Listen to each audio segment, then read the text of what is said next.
Combien se rappellent que Christ a porté leur péché sur le bois? Il a porté ça. Tu n'as plus besoin d'emporter. Jésus a porté, voyez, tes péchés. Jésus a porté aussi tes maladies.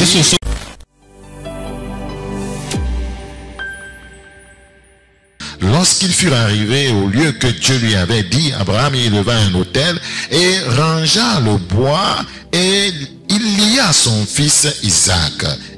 Il le mit sur l'autel par-dessus le bois. Puis Abraham étendit la main et prit le couteau pour égorger son fils. Alors l'ange de l'Éternel l'appela des cieux et dit, Abraham, Abraham. Et il répondit, me voici. L'ange dit, n'avance pas ta main sur l'enfant et ne lui fais rien. Car je sais maintenant que tu crains Dieu et que tu ne m'as pas refusé ton fils, ton unique. Abraham leva les yeux et vit derrière lui un bélier. La substitution. Un bélier retenu dans un buisson par les cornes. Et Abraham alla prendre le bélier et l'offrit en holocauste et à la place de son fils. C'est ça ce dont nous parlons, la substitution. Ici, l'enfant, voyez, devait être sacrifié. Mais, voyez, Dieu l'a substitué par un bélier. Voyez, aujourd'hui, l'enfant, c'est nous. Voyez, le bélier, c'est Christ. Donc, voyez, dans l'Ancien Testament, nous étions en train de voir, voyez, ce que le Seigneur planifiait pour le salut de l'humanité. Donc Dieu est en train de réfléchir sur comment il va sauver l'humanité de ses péchés. Donc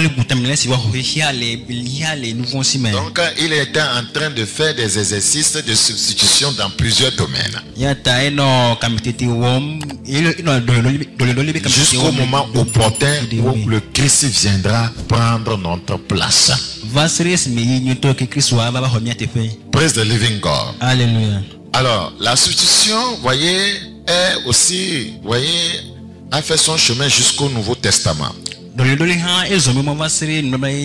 a transposé le thème de la substitution pénale dans le Nouveau Testament avec la venue de Jésus. Il avait préparé le terrain pour que l'humanité comprenne exactement ce que Jésus était venu faire. Regardez avec moi dans 2 Corinthiens chapitre 5, le verset 21. Celui qui n'a point connu le péché,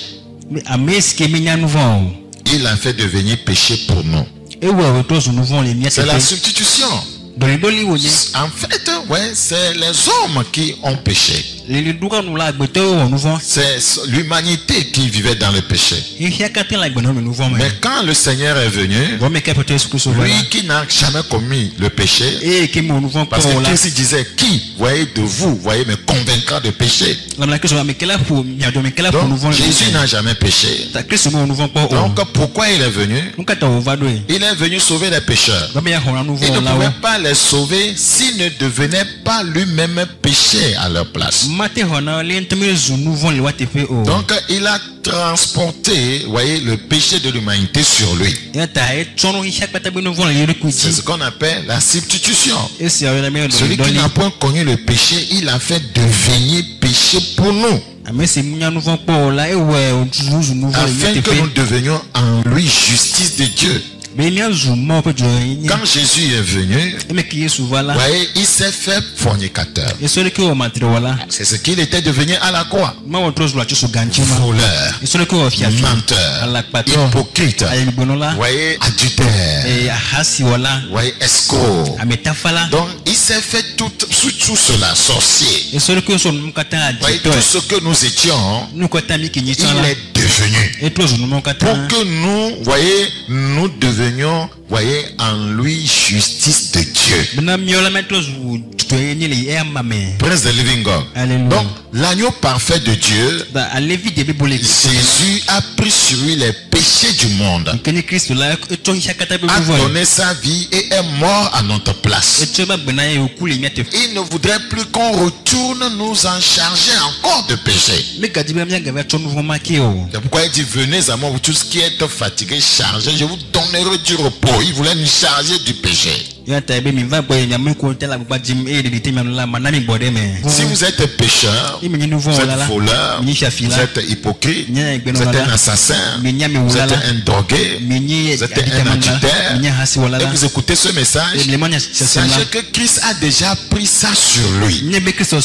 Si vous venez à lui par la foi, voyez, en cette œuvre qu'il a accomplie pour vous à la croix, vous serez sauvés. Il va vous justifier. Il va vous décharger. Il va prendre vos péchés sur lui. Et il va, voyez, vous considérer comme quelqu'un qui n'a jamais péché. Il va vous imputer sa justice et vous ouvrir le corridor de la marche dans la justice. Combien se rappellent que Christ a porté leur péché sur le bois? Porter ça. Tu n'as plus besoin d'emporter.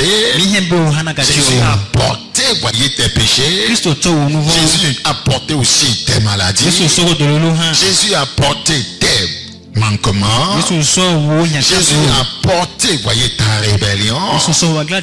Jésus a porté, voyez, ta vie d'immoralité. Tu n'as plus besoin de porter ça. Il a suivi le jugement à ta place. Donc, voyez, tu dois te réjouir, voyez, de ton salut.